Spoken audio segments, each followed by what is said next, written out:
It's Belinda. Happy Wednesday.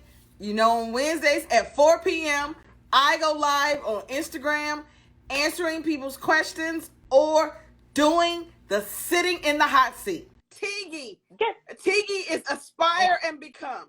Being is a character that can be found by seeing your future identity through imagination and not giving up. To become is to inspire and work tirelessly and consistently on yourself. So welcome to the hot seat. Thank you, my dear. I'm really looking forward. I'm so much excited. Well, good. Well, good. I'm going to start you off easy, and then it gets harder and harder. Okay? Okay. Okay. Okay. So we'll start with, tell me what you think makes a good leader. Okay. What I think makes a good leader? A good leader is a person who is who's caring, who has a very clear view of what he really wants to do or achieve, and who really not only inspire but to support his team. Okay. His or her team. Okay. Yeah. What makes a bad leader? A bad leader is a lonely leader for me. That's how I translated it in my language, because he wants to do what he only wants to achieve. He is just result-oriented, solely result-oriented. He doesn't care for his people he's leading. And he's just thinking my way or the highway. Okay. Have you ever had a good leader? Oh, yes, I do. What did that person do to make them be a good leader? Come again, sorry? What did that person do for you to think they were a good leader? Okay. Maybe I should tell you a short story. Okay. When I finished schooling, after I finished in my early 20s, we were assigned by the government to go to an organization. It was a relief and rehabilitation commission, mainly working with the disadvantaged people. So I went in there, in the department which is called early warning systems. And we are new, we are youngest ones in that department. So everybody in that department was helping us. They are like our big brothers, literally. Mm-hmm. And the department is really structured in a way that you don't feel, you don't feel you are an outsider. It's just, you go into every office, they are supportive, they are giving us advice, how to behave, how to respond, so those leaders have really shaped me well in my early employment. Mm-hmm. And they make me love my work, stay in that department, irrespective of the pay, irrespective of the workload I have. We were assigned to work on weekends, after office hour, with no pay. Mm-hmm. That time, we were not, there is no, it was a socialist kind of system. Right. So no overtime is allowed. But we were happily, working on weekends, after office hours. It's just, we are so much pleased to be with the people, to work with them and get the results. So that's my experience with good leaders. Okay. Well, do you have experience with bad leaders? Oh, yeah. Can you tell us a story of that? Yeah. In that same department, a person came in and he was working in a multinational organization, and he's a senior. We were respecting him so much. I was still in my late 20s, and we had a great respect for him because he came from a big office. Okay, we perceived that a big office he came from. So he came in, we started working, and at some point, things broke down because we were a team of experts. Every one of us, mm-hmm. We were experienced in that work, but the guy had never been experienced in project management, relief and community development project management. But he was trying, and we were ready to help. It's not really a brainer because we all have work, and the projects circulate amongst us. So it's, for us it's okay, but for him, I think it was nice. So I was the only women leader. Women employee that time. So he started with me. So I remember one project that was assigned for me. There was a new organization coming in, so I had to review the project document, the whole document, and the institutional setup as well. So I started doing that, and I gave him my work. He gives me back his comments. 3 times it came in. I said okay, because I told you I respect seniors, so I take it. And when it comes for a 5th time, because of his correction, I lost everything, because the paragraph doesn't give sense. There are incomplete sentences. So I started, talking to him, but he doesn't seem to be positive. So what I did was I started talking to my colleagues. Look, guys, this is what's happening, and I don't know how to handle this. So they try to work it out, but they say, no, we can't. Then by the time I discovered that I cannot deal with them, Mm-hmm. I was on probably the 6th, 7th revised version of the project. Then I went to our, department head. Mm-hmm. This was the kind of a unit head. So I went to the department head and I said, look, this is, I had a habit of collecting all the comments, because my purpose is, whenever, even a letter, if I write a letter and my boss comments on it, I file it. Mm-hmm. Because I don't want to do the same mistake next time. So I don't want to forget that. Right. So I keep all those mistakes in a file. And before I submit my final work, I have to go through that document. And that's how I kind of learned. So now I told my big boss, look, these are the versions I have. Go from the beginning to the end, and this is what, and I don't know, because this is now about 3-4 months since I have the project in my hands, and I don't want to keep it. So he looked at it and said, okay, I'll try to sort it out. It didn't work out again. So I asked him, can you please help me go into another unit, another section? That was the only option I had. By that time, this guy had a problem with everyone. Initially, but the main thing is, I was thinking, oh, it's because I'm a woman that he's doing this on me. So it's really frustrating. As a subordinate, it's really frustrating. Mm-hmm. When he brings me back again, everything, it means I haven't really learned all these things. I can't do this. It also affects my confidence. Right. And the third and very important thing is, I lost trust. I lost trust in him, in my boss. He was, when I have a senior person, when I have somebody there, initially I was trained to be more friendly, more reliant, to trust and work with. But now, with this guy, I lost my trust with him. Mm-hmm. And I started relying on my colleagues rather than him for guidance and so on. So, working with a boss that doesn't resonate with the team members he has, it's really tough. I was taking my anger home. I was not satisfied. I don't really like going to work. My interest going to work has really dwindled. Right. And it has a lot of emotional effects on me. Mm-hmm. Well, that was my experience. That you gave really good examples, and you gave good examples of good team coworkers. So the next question is, you seem like you've had good coworkers. Have you ever had bad coworkers? Bad coworkers. Yeah. What made them bad? Yeah.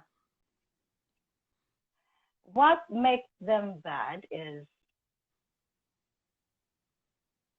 if they are going at the back of you, talking about you, your work, with my supervisor or even my colleagues, they are really bad. Mm-hmm.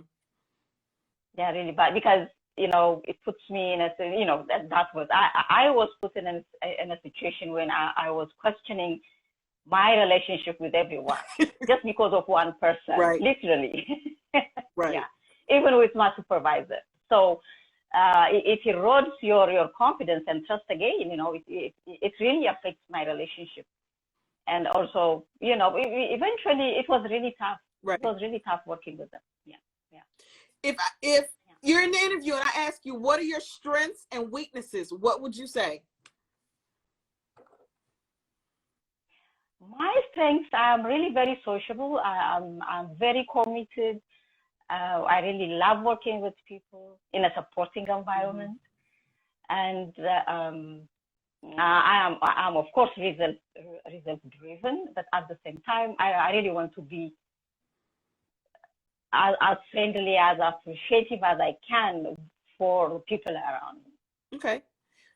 My weakness sometimes, you're asking me about my weakness, right? Yeah. Okay. In some situations, I feel that I'm a very direct person. So I speak out. I speak out whatever I see. If something is not working, I say, how could this work? Because of such and such reasons, I don't see it. But some people take it too personal, particularly people who are really very much passionate about the work they do or whatever they bring in on board. They feel really that's one of my problems. I try to rephrase and make it whatever, but I have a couple of challenges with that. Okay. So let me ask you this. So what advice would you give your coworker who's very direct, that someone would think they're not friendly, but they're really just direct? They're not trying to be mean. They don't mean to be mean, but in like their emails and their approach, they're just really direct. What advice would you give that coworker?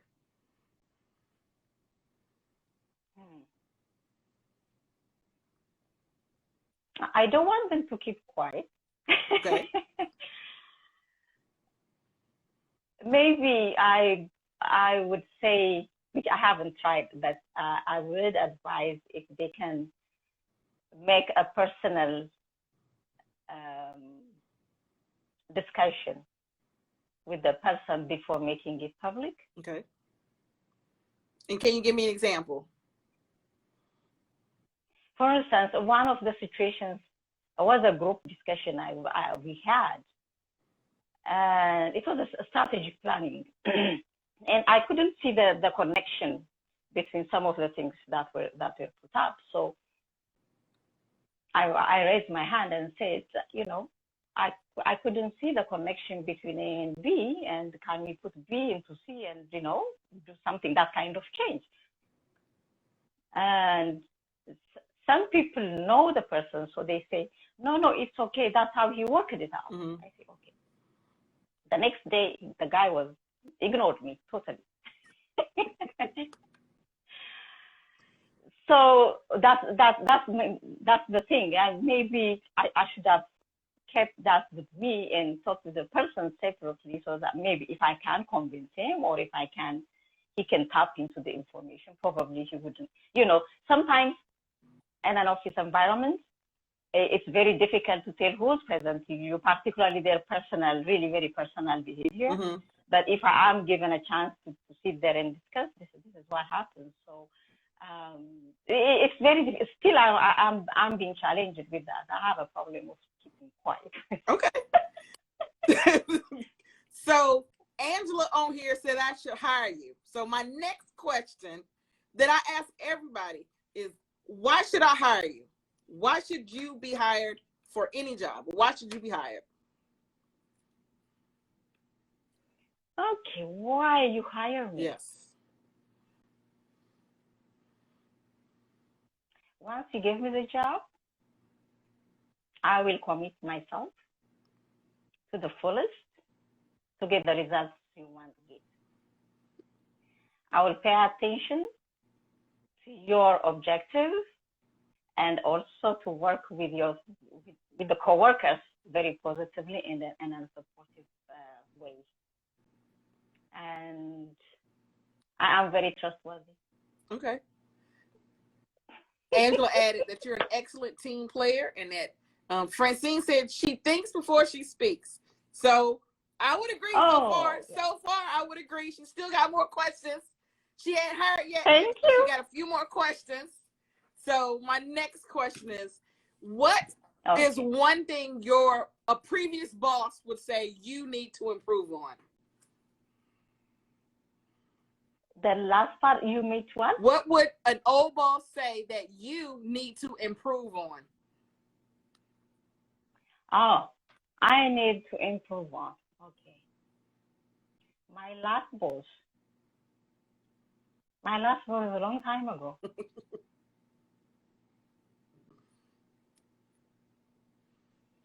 Okay.